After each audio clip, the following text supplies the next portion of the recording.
அண்ணாமலையும் தமிழிசை சவுந்தரராஜன் வெட்டியங்களுக்குள்ள போய்கிட்டு எங்களுக்கு தேவை கஜானாக்கு நிதி இல்லைங்க, எங்களுக்கு வேற வழியில. அப்ப அந்த உடையிற பாட்டுக்கே இன்சூரன்ஸ் இருக்கும் போது உயிரை பணைய வைத்து குடிக்கின்ற டாஸ்மாக் பிச்சைக்காரன் கூட கையேந்தி தான் பிச்சை எடுத்து அவன் வாழ்வாதாரத்தை பண்ண உலகத்திலேயே உங்களுக்கு மட்டும்தான். எங்க எல்லாருக்கும் விஷத்தை வாங்கி குடிச்சு விட்டு மொத்தத்தையும் காலி பண்ணிட்டு போயிருங்க. அது கொஞ்சமா செய்வேன்றீங்களோ என்னத்தை ஏங்க நீ இந்த கேள்வியை ஏன் அங்க கேட்க மாட்டேங்க? ஏயா அவர்களுக்கு பாட்டு மேலே 10 ரூபா வாங்குறீங்கள, கூட 5 ரூபா வாங்கிட்டு போ, இன்சூரன்ஸ் பண்ணி வச்சிரு. 2026 பக்தி கூட்டணி, பகுத்தறிவு கூட்டணி, பாட்டில் கூட்டணி.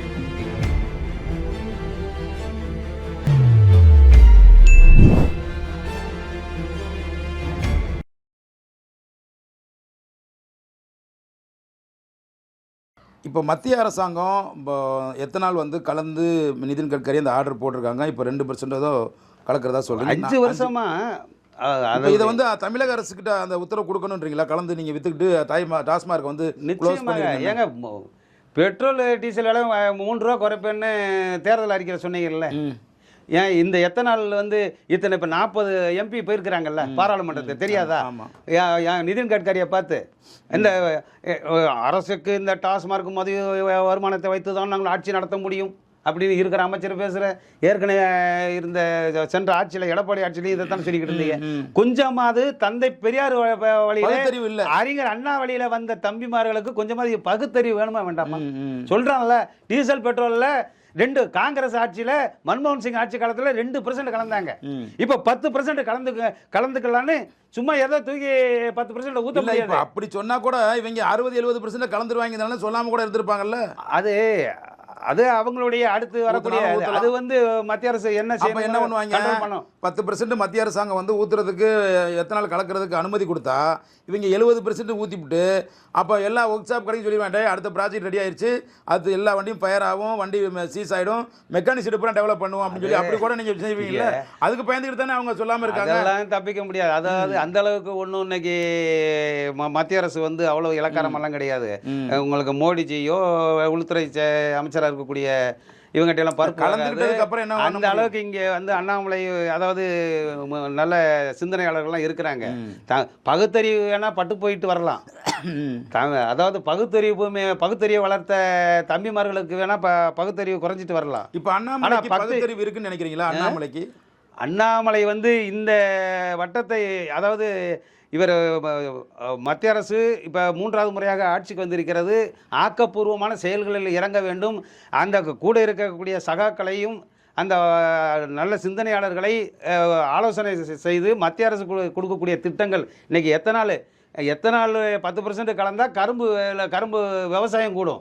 கரும்பு விவசாயம் கூடுனா விவசாயி கூடுவான். இப்போ ஆட்டோமேட்டிக்காக தமிழ்நாட்டில் பாஜக தாமரை மலர்வதற்கு அற்புதமான வாய்ப்பு இருக்கு.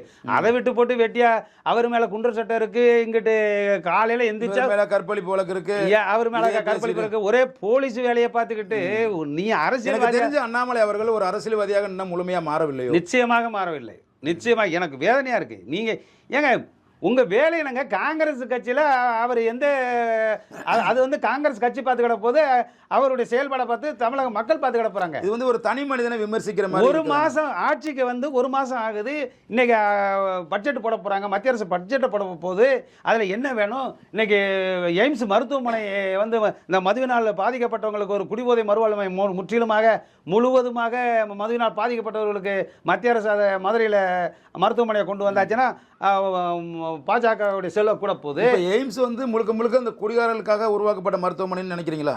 உருவாக்க வேண்டுங்கிறேன். ஏங்க இன்னைக்கு மாதிரி எய்ம்ஸ் மருத்துவமனை முழுக்குவதும் இந்த மது ஏங்க மெயின் பிக்சரே கல்லீரல், கணையம், கிட்னி இருக்கிற சட்னி எல்லாம் மெயினா பாதிக்கப்படுறது பிரைவேட் ஹாஸ்பிட்டல், பிரைவேட் செக்டர்ஸ். அதுக்கு கோடிக்கணக்கு எங்கிட்ட உடம்புல தெம்பு இருக்கிற வரைக்கும் டாஸ்மார்க் அரசாங்கத்துக்கு 40,000 கோடி வருமானம் கொடுத்துறோம். இருக்கிற பார்ட்ஸ் போனதுக்கு அப்புறம் நாங்க எங்க போய் குடிச்சுட்டு இந்த மாதிரிலாம் நீங்க சாகக்கூடாது, வேதனைப்படக்கூடாது தானே பிரதமர் அவர்களுடைய வந்து முத்ரா திட்டத்தில் 5 லட்சம் உங்களுக்கு வந்து இலவச இன்சூரன்ஸ் கொடுக்குறாங்க. குடிச்சுட்டு செத்தா உங்களுக்கு இன்சூரன்ஸ் 5 லட்சம் கிளைம் பண்ண, செத்தா இல்லை நோய்வாய்ப்பட்டா எல்லா ஆஸ்பத்திரியிலும் நீங்கள் கிளைம் பண்ணிக்கலாம். ஜிஹெச் போன்ற அரசு மருத்துவமனைகள் இருக்கு. இதுக்கு மேல குடியாரர்களுக்கு என்ன பண்ணி கொடுக்கணும்னு நீங்க நினைக்கிறீங்க? அரசாங்கத்துக்கு வந்து இந்த இன்சூரன்ஸ் பண்ணி கொடுக்க ஒரு ஆஸ்பத்திரி போறான்னா நோய் வாய்ப்பட்டு தான் போறான். அதுக்கு ஒரு இன்சூரன்ஸ் எதுக்கு தேவை? நீ அங்க என்ன கல்யாண மண்டபமா? இல்ல நோய் வாய்ப்பட்டு போனாலும் கூட அந்த மருத்துவ செலவுல அவனால கொடுக்க முடியல, அதை கிளைம் பண்ணிக்கலாம்ல. மோடிஜி வந்து ஒரு பரந்த பார்வையில் தானே, ஒரு தொலைநோக்கு பார்வையில் தானே இந்த திட்டத்தை கொடுத்திருக்காரு. கொண்டு வந்தாலும் அதை கொண்டு வந்து அடித்தள மக்கள்கிட்ட சேர்க்கறதுக்கு அண்ணாமலை போன்றவர்கள், ஒரு தமிழிசை சவுந்தரராஜன், ஒரு முருகன்ஜி போன்றவர்கள் அந்த மத்திய அரசுடைய திட்டங்களை வந்து அதை எக்ஸ்போஸ் பண்ணி மக்கள்கிட்ட சொல்லி அட்லீஸ்ட் ஒரு 10 சீட்டா தமிழ்நாட்டில் அழகா வந்திருக்கு. இவங்க இதை விட்டுப்பிட்டு தானே மற்ற வேலையை தான் பார்த்து அந்த வேதனையில தான் இப்போ உங்கள்கிட்ட பேச. எனக்கு புரியுது நீங்க எங்க வரீங்கன்னு எனக்கு புரியுது. என்னுடைய கேள்வி என்னன்னா, இப்போ இதெல்லாம் ஒரு பக்கம் போக அரசாங்கத்தில் உங்களுடைய அமைப்பு சார்பாக நீங்கள் வைக்கக்கூடிய கோரிக்கைகள் என்ன, உங்களுக்கு என்னதான் வேணும்? அதாவது அதான் சொன்னல, பாரடைஸ் சிட்டி தனியாக இப்போதைக்கு பட்ஜெட்டில் ஒதுக்க முடியாது, அதுக்கு வாய்ப்பு இல்லை. இதில் என்னத்தை போய் ஒதுக்க போறீங்க? கோயில் பக்கத்தில் இருக்கிறது, ஸ்கூல் பக்கத்தில் இருக்கிறது மட்டும் கட்டி கொட்டை போட்டு போதுன்றீங்களா? அதாவது இந்த மாதிரி தெருவுக்கு தெரு பாரு. இன்னைக்கு கல்யாண மண்டபத்தில் வந்து கல்யாணத்து அன்னைக்கு முகூர்த்த அன்னைக்கு தான் சீரியல் செட்டு போட்டிருப்பான். இன்னைக்கு தெரு பார்த்தா பாருகளை ஒரே தெருவுக்குள்ள 10 பார்களை திறந்து கலர் லைட்டை போட்டு வச்சிருக்கிறாங்க. இப்போ எனக்கு இன்னொரு சந்தேகம் என்னன்னா, ஒரு காலத்தில் பிரைவேட்டில் இருந்த ஒயின் ஷாப்புக்கும் இப்போ அரசாங்கம் எடுத்து நடத்தக்கூடிய ஒயின் ஷாப்புக்கும் விமர்சனங்கள் இவ்வளோ கடுமையாக வைக்கிறீங்களே. பிரைவேட்டில் வந்து அந்த காலத்தில் என்ன பண்ணுவாங்கன்னா, ஒயின் ஷாப்பில் ஒரு கோட்டர் வாங்கினா 2 முட்டை free, 2 glass free, 2 water packet ஃப்ரீலாம் இருந்துச்சு. அப்போது பிரைவேட் ஒயின் ஷாப் இருக்கும்போது வியாபார யுக்தின்னு சொல்லுவாங்க. அப்படி இருந்து அப்பெல்லாம் இல்லாத ஒரு விமர்சனம் ஏன் டாஸ்மார்க் வந்த உடனே அந்த விமர்சனம் எழுது? ஏன்னா அதனுடைய வருமானங்கள் அது பிரைவேட்ல இருக்கும்போது அவன் தனியார் முதலாளிக்கு போயிருது. இது அரசாங்கத்துக்கு தானே நிறைய வருதுங்கிறதுனால இந்த கொள்கை முடிவு எடுத்தாங்க. இதை ஏன் போல விமர்சனம் பண்ண முடியாது? விமர்சனம் நீங்க மதியம் 12 மணிலேருந்து இரவு 10 மணிக்குள்ள வரக்கூடிய அரசாங்கத்துக்கு கஜனாக்கு வரக்கூடிய வருமானத்தை விட இரவு 10 மணிலேருந்து மறுநாள் 12 மணி வரைக்கும் அதே இந்த பிரைவேட்டில் சமூக விரோதிகளால் விற்கப்படுவது, சமூக விரோதிகளால் ஏற்படக்கூடிய சாலை விபத்துக்கள், கலப்பட, அதாவது ஹான்ஸ் கலப்பு, போலி மதுபானங்கள், இதெல்லாம் கட்டுப்படுத்துறதுக்கு நாதி இல்லையே. இப்போ பிரைவேட்டில் இருக்கும்போது மட்டும் அது இல்லை. அப்போ நீங்கள் மொத்தமாக ஏலம், அதாவது அதிகப்படியான ஏலத்துக்கு விட்டாச்சுன்னா அவங்க அதுக்கு தகுந்த மாதிரி தான் இருக்கணும். அதை கண்காணிக்கக்கூடிய அளவில் தனியார் செய்யக்கூடியதை கண்காணிக்கக்கூடிய அளவில் காவல்துறை இருக்கும், அரசியல்வாதிகள் எல்லாமே கண்காணிக்க முடியும். இப்போ இவங்களே அது அதாவது அரசே நடத்துகின்ற பொழுது இந்த சமூக விரோத செயல்களை வந்து கண்டும் காணாமல் இருப்பதுனால தானே. இப்போ எனக்கு இன்னொரு கேள்வி என்னென்னா, இப்போ ஒருவேளை இப்படி யோசிச்சு பார்ப்போமா, இப்போ அதுக்கு முன்னாடி ப்ரைவேட் பார் எல்லாமே, ப்ரைவேட் ஒயின் ஷாப் எல்லாமே அந்த கட்சிக்காரங்க, ஆளுங்கட்சிக்காரங்க வச்சுருந்தாங்க. ஒரு 5 ஆண்டுகள் அவங்க சம்பாரிச்சிருவாங்க. அதுக்கப்புறம் இன்னொரு ஆட்சி வந்தோடனே அதே மாதிரி இருந்ததுனால அரசாங்கம் எடுத்துக்கிட்டதுனால கட்சிக்காரங்களுக்கு வருமானம் இல்லாத ஒரு காரணத்தினால இது போன்ற கள்ளச்சாராயங்கள், போலி மதுபானங்கள், கலப்பட மதுபானங்கள் விற்கிறது அதிகமாகி போனதாக கூட நினைக்கிறேன். ஏங்க கருப்பட்டி பணக்குள்ள கையை விட்டவன் நக்காம விட மாட்டாங்க. ஏற்கனவே 5 வருஷம் அனுபவிச்சவன் எப்படி அடுத்த 5 வருஷத்துக்கு அவன் ஜீவாதாரம் வெள்ளச்சட்டை போட்டுட்டு காரில் போனவங்களை வந்து கஷ்டப்பட்டு போய் சித்தல் வேலை பார்க்க முடியுமா? 5 வருஷம் சொகுசாக இருந்துட்டோம். ஏசி காரில் இருக்கோம். நாங்கள் இறங்குனா ஏசி, உட்காந்தா ஏசி, இறங்குனா தூசி இல்லாமல் நாங்கள் இருக்கணும். அப்படி 5 வருஷம் சொகுசாக வாழ்ந்துட்டு அதுக்கப்புறம் வருமானத்துக்கு இப்போ இந்த பாரடைஸ் சிட்டியை தவிர்த்து உங்களுடைய சங்கம் இந்த குடிகாரர்களுக்கான பாதுகாப்பாக என்ன பண்ண போறீங்க? என்ன திட்டங்கள்? உடையிற பாட்டுக்கு ஜென்ரல் ரிலையன்ஸ் இன்சூரன்ஸ், டாஸ்மாக் கடைகளில் உடையிற பாட்டிலுக்கு அவன் சொல்கிறான், பாட்டுக்கு மேலே 5 ரூபாய் ஏன் வாங்குறான்னா பாட்டில் டேமேஜ் ஆயிடுது அதுக்காகத்தானே வாங்குறேன்னு டாஸ்மாக் ஊழியர் சொல்கிறான். ஆமாம். ஆனால் டாஸ்மாக் நிர்வாகம் வருஷத்துக்கு 8 கோடி ரூபாய் ஜென்ரல் ரிலையன்ஸ் இன்சூரன்ஸ் கம்பெனியில் இன்சூரன்ஸ் பண்ணி வைக்கிது. எதுக்காக? இந்த பாட்டில் டேமேஜ் மதுபான ஆலையில் இருந்து குடோனுக்கு வந்து குடோன்லேருந்து கடைக்கு வருதுன்னா இடையில உடஞ்சி போச்சுன்னா அதுக்கு இன்சூரன்ஸ் பண்ணி வச்சுருக்குறாங்க, கிளைம் பண்ணிக்கிடுவாங்க. ஆனால் இவங்க நாங்கள் பைத்தியக்காரன் டாஸ்மாக் மது பிரியர்கள் வந்து போதைக்கு அடிமையாகி விட்டார்கள் என்ற ஒரே காரணத்துக்காக இவங்களுக்கு ஒன்றும் தெரியாது நினைக்கிறாங்க. அப்போ அந்த உடையிற பாட்டிலுக்கே இன்சூரன்ஸ் இருக்கும் போது உயிரை பணைய வைத்து குடிக்கின்ற டாஸ்மாக் மது பிரியர்கள் அவர்களுக்கு பாட்டு மேலே 10 ரூபா வாங்குறீங்கள, கூட 5 ரூபா வாங்கிட்டு போ, இன்சூரன்ஸ் பண்ணி வச்சிரு. அவன் தவறி விட்டால் அந்த குடும்பத்துக்கு பொண்டாட்டிக்கு மாதம் ஒரு 5000 பென்ஷனாக கொடு, அந்த விதவைகளான பெண்களுக்கு வேலை வாய்ப்புல முன்னுரிமை கொடு. இப்போ இப்படி நீங்கள் கேட்கும்போது நீங்கள் குடிகாரில் ஊக்குவிக்கிற மாதிரி ஆகாதா? ஏன்னா நான் வந்து ஏற்கனவே அரசு ஊழியர் வந்து போன வாரம் சேல்ஸ் ஏன் குறைஞ்சிருக்குன்னு சேலத்தில் கேட்டுக்கிட்டு இருக்கிறாரு. கரூரில் கலெக்டர் விற்பனை அதிகமாக செஞ்ச டாஸ்மாக் கூலி சர்டிஃபிகேட் கொடுத்துருக்காரு. என்னமோ செல்லப்பாண்டியன் வந்து தான் அதை ஊக்குவிக்கிறது.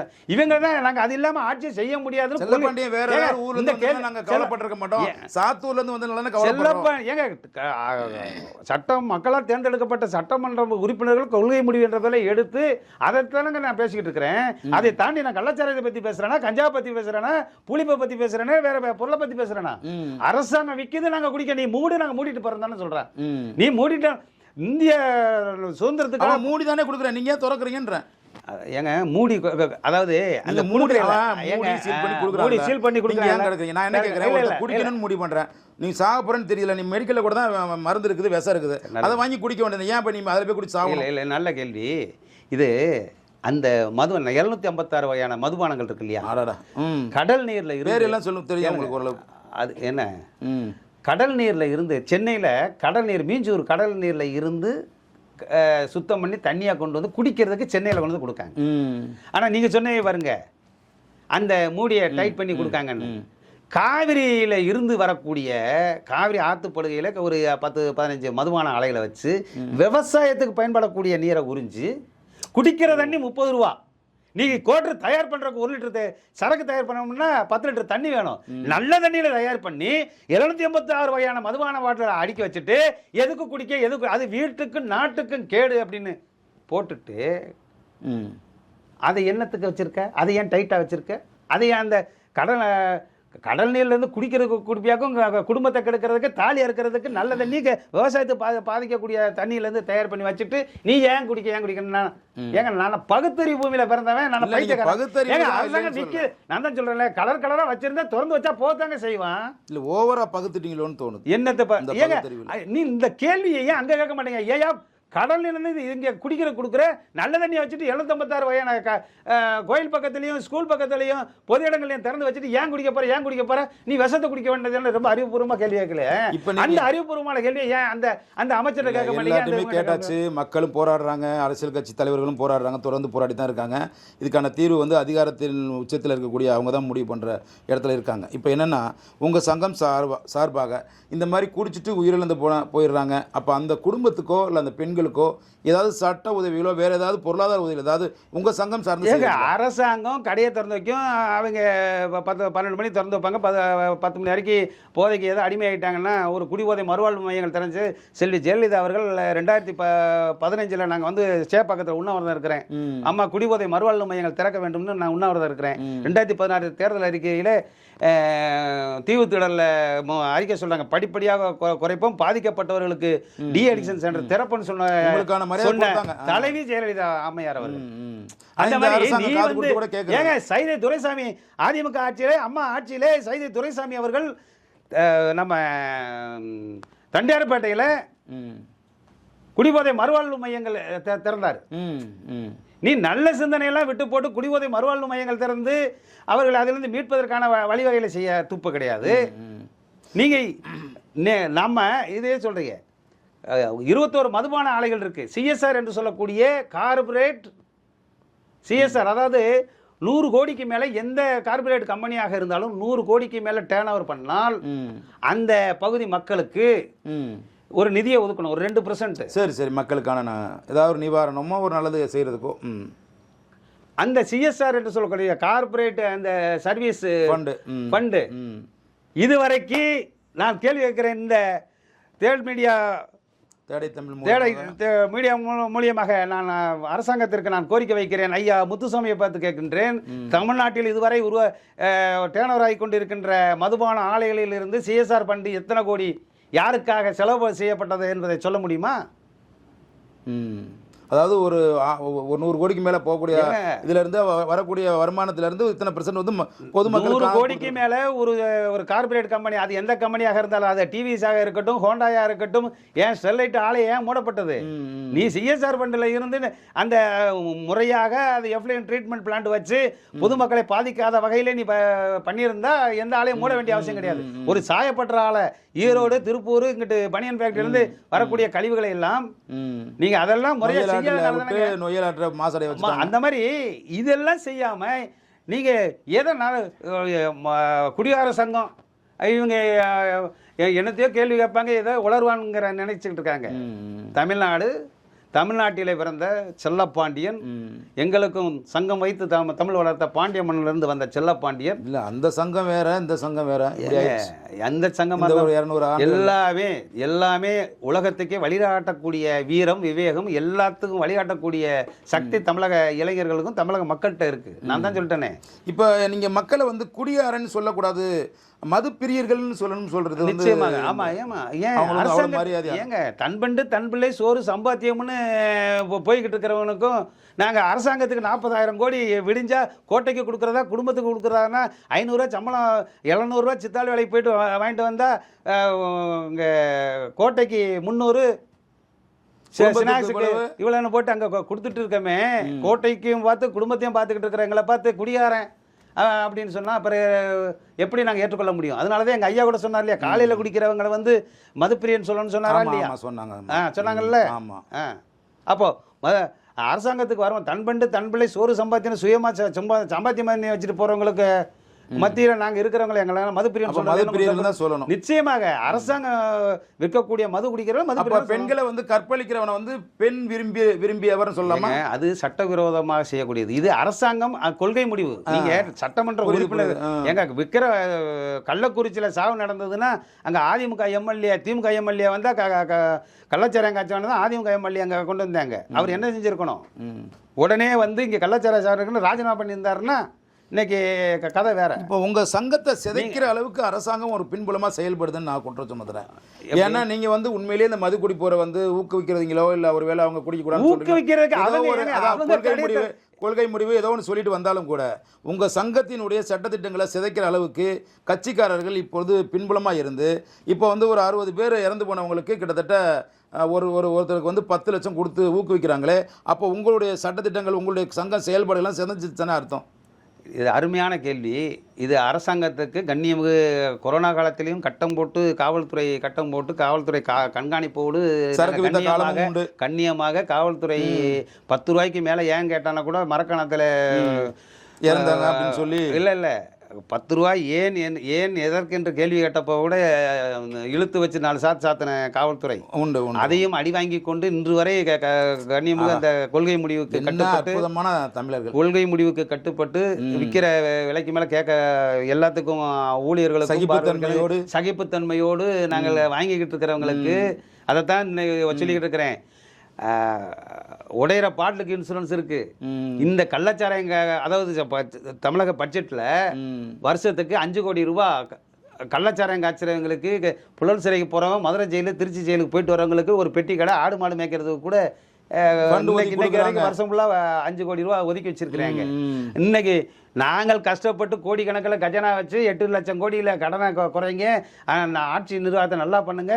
நீங்கள் எந்த கொடியை ஒரு கோட்டரை கொடுத்து ஒரு பிரியாணியை கொடுத்தா எந்த கொடியும் பிடிப்போம், எந்த கோஷம் வேணாலும் போட்டுக்கிட்டு இருக்கிற ஆளை எங்களையும் அரசியல் ரீதியாக சிந்திக்க வைத்து விட்டார்கள். டாஸ்மாக் கடைகளே எங்களுக்கு கிளைகள், பார்களே எங்களுக்கு அரசியல் பயிற்சி. அதனால எங்களுடைய இலக்கு 2026 நோக்கி அரசியல் பயணமாக பரிணாமம் பெறுகிறது. இப்போ நீதிமன்றம் கூட அதை கேள்வி கேட்குது, எதன் அடிப்படையில் அவங்களுக்கு நீங்கள் 10 லட்ச ரூபா கொடுக்குறீங்க அப்படி சொல்லி தமிழக அரசு நீதிமன்றமே இப்போ கேள்வி கேட்குது. அப்போ இது நீங்கள் எப்படி பார்க்குறீங்க? இப்போ இது எங்க பீகாரில் கள்ளச்சாராயம் குடிச்சிட்டு செத்து தொலைடான்னு ஐயா நிதிஷ்குமார் சொல்கிறார். இங்கே குடிச்சிட்டு செத்தாருன்னா அதுதான் சொல்கிறேன்ல, 10 எங்க 2003 விதவைகளான பெண்கள், அனதையாக்கப்பட்ட குழந்தைகள், ஆதரவற்ற பெற்றோர்கள் அணுவாக செத்திருக்கின்ற டாஸ்மார்க்கு வருமானம் தருகின்ற, அரசுக்கு வருமானம் தருகின்ற டாஸ்மார்க் மதுப்பிரியர்களுக்கு நாதி கிடையாது. கவர்மெண்ட்டுக்கு விரோதமாக கள்ளச்சாராயம் குடிச்சவனுக்கு 10 லட்சம் கொடுத்துருக்காங்கன்னா அந்த வேதனை தான் செல்ல பண்ணி பேசிட்டு இருக்கேன். உள்ளுக்குள்ள வேதனையில் இருக்கு. ஆனா 10 லட்சம் 60 பேருக்கு 10 லட்சம் கொடுக்கறது வந்து நான் ஆதரிக்கவில்லை.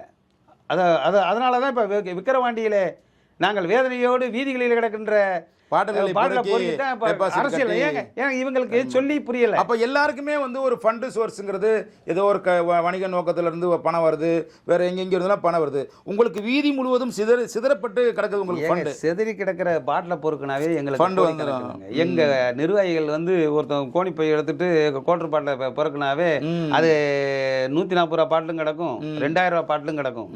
அப்ப இன்னொரு 10 ரூபா சேர்த்து கொடுத்தா கஜனாவே அடைச்சிடலாம் போல இருக்கு. நிச்சயமாக ஏங்க அதுதான் 2026 தேர்தல் அரசியல் பயணமாக நாங்க கிளம்பிட்டோம். அதான் சொல்றேன்ல, அரசு இதுவரைக்கும் குடும்பத்தை கோட்டரை குடிச்சிட்டு குடும்பத்தில் வம்பளுத்துக்கிட்டு இருந்தோம், கோட்டையை பற்றி யோசிக்காம இருந்தோம். இப்ப கோட்டையை ஸ்ட்ரெயிட்டா போய் கோட்டையை நோக்கி கிளம்பி விட்டோம். இனிமேல் அதாவது தமிழ்நாட்டில் இனிமே பக்தி கூட்டணி, பகுத்தறிவு கூட்டணி, ஏற்கனவே இப்ப பக்தி கூட்டணி பகுத்தறிவு கூட்டணிக்குள்ள மோதல் இருக்கிறது. 2026 பக்தி கூட்டணி, பகுத்தறிவு கூட்டணி, பாட்டில் கூட்டணி, இந்த மூன்றுக்கு இடையிலே தான் 2026 தேர்தல் 26 ஒரு மிகப்பெரிய புரட்சியை நோக்கி நிச்சயமாக இருக்கும்.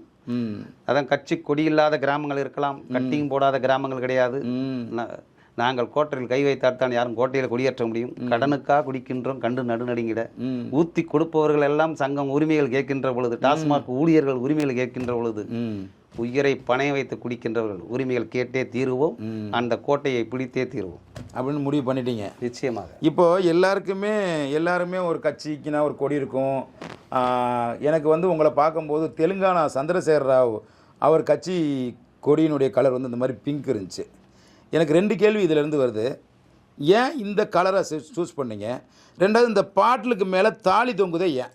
அதாவது இந்த ரோஸ் கலர் வந்து இதயத்தை, அது ஆணாக இருந்தாலும் பெண்ணாக இருந்தாலும் இதயத்தை ஈர்க்கக்கூடிய, மென்மையாக இருக்கக்கூடிய, கவரக்கூடிய சக்தி இந்த பிங்க் கலர். இந்த பிங்க் கலர். அப்போ நீங்கள் தமிழக அரசிட்ட நீங்கள் ஒரு இது வச்சிருக்கலாம். இனிமேல் நீங்கள் கொடுக்கக்கூடிய கலர் இந்த கலர், அந்த இது மாதிரி கலர் இல்லாமல் எல்லா சரக்குமே பிங்காக கொடுத்தீங்கன்னா ஆண்களும் பெண்களும் சந்தோஷமாக குடித்து மகிழ்வார்களே அப்படின்னு சொல்லி ஒரு கோரிக்கை வரைக்கும் அவங்க இப்போ பிங்க் கோட்கா வந்துருச்சு. ஐயா வந்து அதாவது 10 ஆண்டு காலமாக நான் சங்கம் வைத்து கருத்துக்களை சொன்னாலும் ஏற்றுக்கொள்ளக்கூடிய அளவில் எங்களை அலட்சியமாக பார்த்து கொண்டிருக்கிறார்கள். கேவலமாக பார்க்குறாங்க. அலட்சியமாக அவர்கள் வந்து அலட்சியமாக பார்த்து கொண்டிருக்கின்றார்கள்.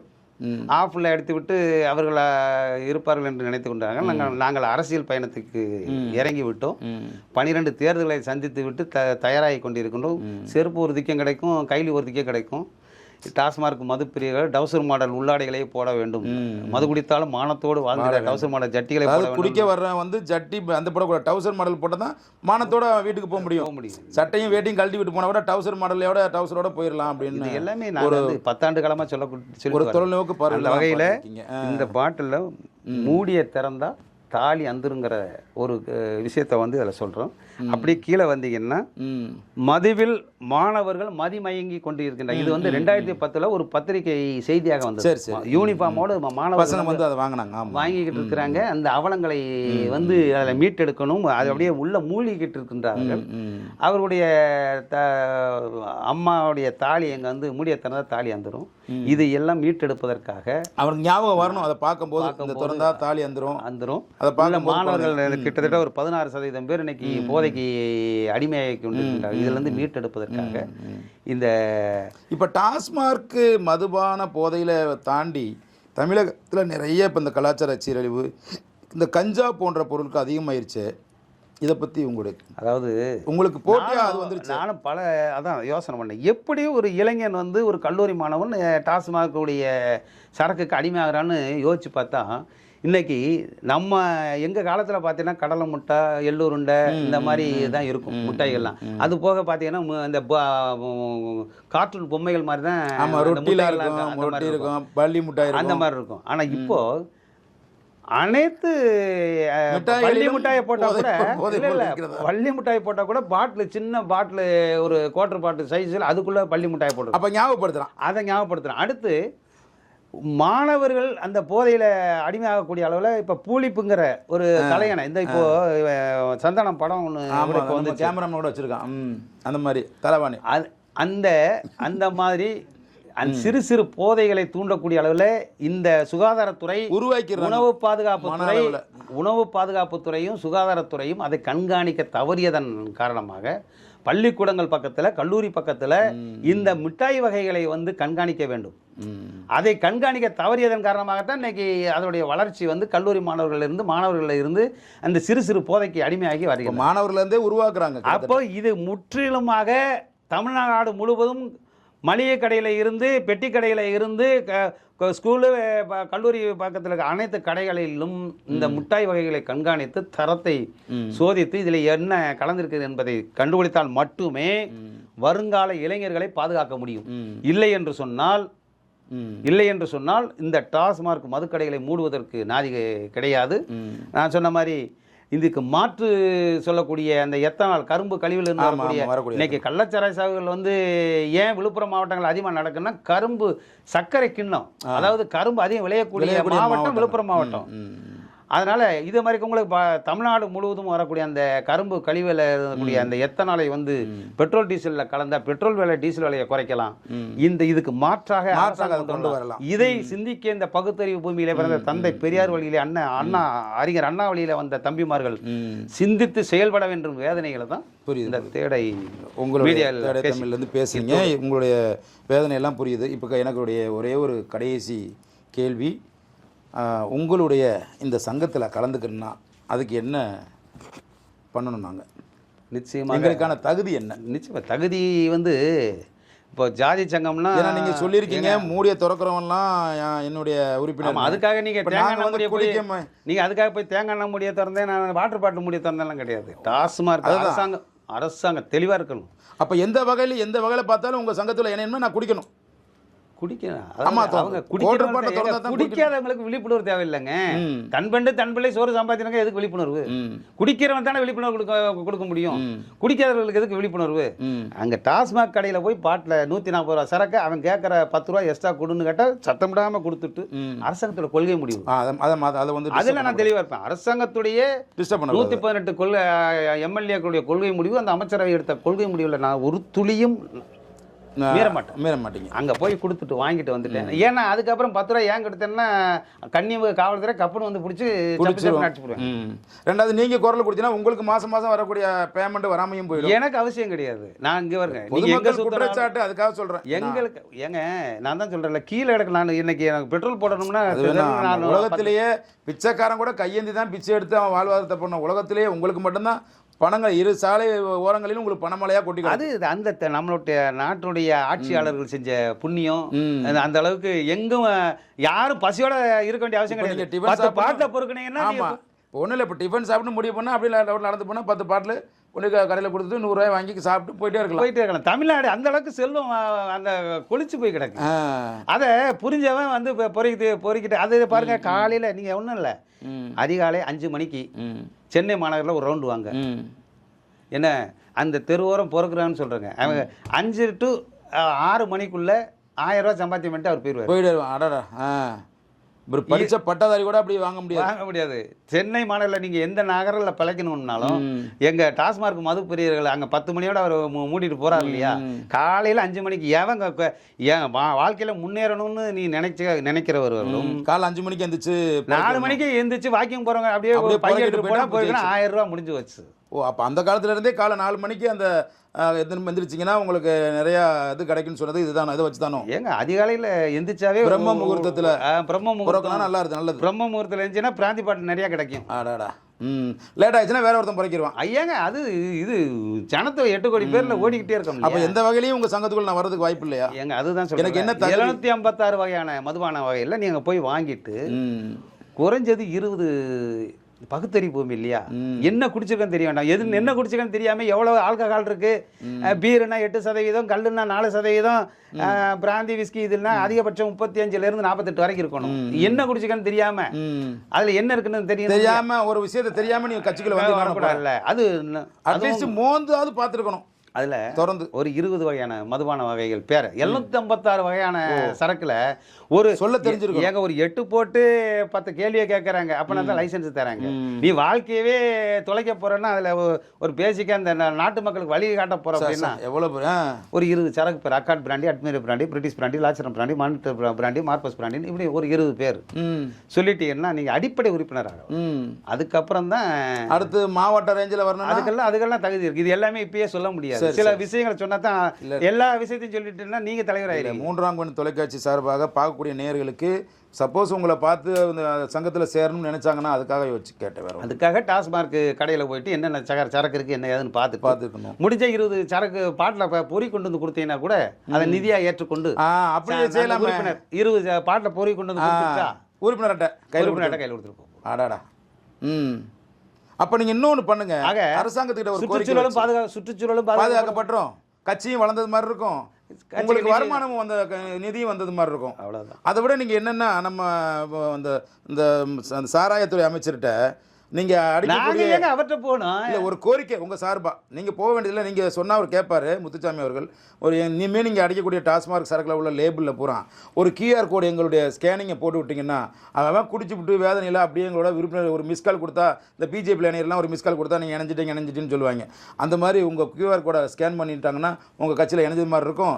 எவ்வளோ பேர் குடிக்கிறாங்கன்னு ஒரு பெரிய கணக்கெடுப்பு எடுத்தது மாதிரி இருக்கும். அதாவது இளவு எப்படி போகுது, அனாமதா செத்துக்கிட்டு கிடக்கான், எதில் எப்படி சாகிறான்னு தெரியாமல் கணக்கு காமிக்க முடியாமல் நீங்கள் போய் வேர்ல்டு ஹெல்த் ஆர்கனைசேஷன் அங்கேருந்து கேள்வி கேட்க வச்சிருக்கீங்க ஐயா முத்துசாமி. அந்த அளவுக்கெல்லாம் விவரம் தெரியாத ஒரு அமைச்சராக இருக்க முடியாது.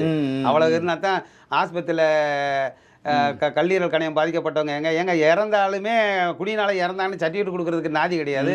இப்போ இதில் பாட்டில் கொடுக்குற அளவுக்கு என்ன பகுத்தறிவு அவங்ககிட்ட இருக்க போகுது. அடுத்த ஸ்டேஜ் டெவலப் பண்ண அந்த அளவுக்கெல்லாம் ஏங்க அது அனாமத்தா இப்போ கள்ளச்சாராய சாவு ஒரு சாவுக்கு போனவன் 60 பேர் சாகுறான். அது கொஞ்சம் சரக்கு எத்தனால கொஞ்சம் தூக்குனதுனால கொஞ்சம் தூக்கிருச்சு. அது இல்லைன்னா ஏன் இப்போ விக்கிரவாண்டி தேர்தல் நடைபெற்று இப்போ வாக்குப்பதிவு ஓட்டுன்றாங்க. இப்போ கூட சரக்கு கிடைச்சது, அதில் ஒரு 6 பேர் அட்மிட். அதான் அங்கே 6 பேர் அட்மிட் ஆகிட்டாங்க அப்படிங்கிற மாதிரி தான் அது தொடர்ச்சியாக நடந்துகிட்டு இருக்கு. இது கட்டுப்படுத்தக்கூடிய அளவில் குடிபோதை மறுவாழ்வு மையங்கள் திறக்கணும். இந்த ஜாதி ரீதியாக அல்ல, சரக்கு ரீதியாக மதுவினால் பாதிக்கப்பட்ட பெண்களை விதவைகள் அதிகமான மாநிலம்னு சொன்னவங்கலாம் இருக்காங்க. ஒரு மகளிர் அணி தலைவியெல்லாம் சொல்லியிருக்கிறாங்க. அதனால் அந்த விதவைகளான பெண்களை கணக்கெடுத்து அவர்களுக்கு அரசு வேலை வாய்ப்பு முன்னுரிமை தரணும். அந்த அனாதை அந்த மதுவினால் அரசாங்கத்துக்கு வருமானம் கொடுத்து தன்னுடைய தகப்பனை இழந்த பள்ளி மாணவர்களுக்கு அரசே படிப்பு ஏற்று அவர்களுக்கு செய்ய வேண்டும். ஆனால் அந்த ஒரு பையனை பெற்று வச்சு அதை பறி கொடுத்த பெற்றோர்களுக்கு மாதந்தோறும் அவர்களுக்கு வாழ்வுரிமை தொகை ஒரு 5000 தர வேண்டும். இதுதான் தமிழ்நாடு மதுகுடிப்பு விழிப்புணர்வு சங்கம் எங்கள் ஐயா முத்துசாமி அவர்களிடம் கோரிக்கை வைக்கின்றோம். இதையெல்லாம் அவர்கள் ஏற்றுக்கொண்டு செய்தால் 2026 அவர்கள் தப்பித்துக் கொள்வார்கள். அவர்களுக்கு இல்லை என்றால் நீங்கள் கோட்டையில் கொடியேற்றி நிச்சயமாக எங்களுடைய அரசியல் புரட்சி வெடிக்கும், உதயமாகும். ரொம்ப ஆச்சரியமாகவும் இருந்தது, யோசிக்கக்கூடிய விஷயமாகவும் இருந்தது. அண்ணன் அவர்கள் தொடர்ந்து இதுக்கான கள போராட்டங்களை இறங்கியிருக்காரு. நிறையா மக்கள்கிட்ட விழிப்புணர்வாக நிறையா சொல்லிக்கிட்டு தான் வர்றாரு. ஒயின் ஷாப்பை மூடுறதுக்கு எனக்கு தெரிஞ்சனா வாய்ப்பு இல்லை. ஏன்னா மாற்று சிந்தனைகளை அரசாங்கம் வைக்க தவறிவிட்டது, யோசிக்க இவருக்கு தெரிஞ்ச அந்த மாற்று சிந்தனை கூட இந்த அரசாங்கத்தில் இருக்கக்கூடிய IAS IPS அதிகாரிகள் இருக்காங்க. அவங்க கூட சிந்தித்து இந்த மதுவை ஒழிக்கிறதுக்கு தமிழ்நாட்டில் முயற்சி எடுக்க மாட்டேங்கிறாங்கன்னு தான் இந்த வேதனையாக சில நேரங்கள் அவர் சொன்னார். அண்ணா ரொம்ப நன்றி, நீங்கள் இவ்வளோ நேரம் எங்களோட கலந்து பேசிக்கிட்டதுக்கு மூன்றாம் கண் தொலைக்காட்சி சார்பாக ரொம்ப நன்றி.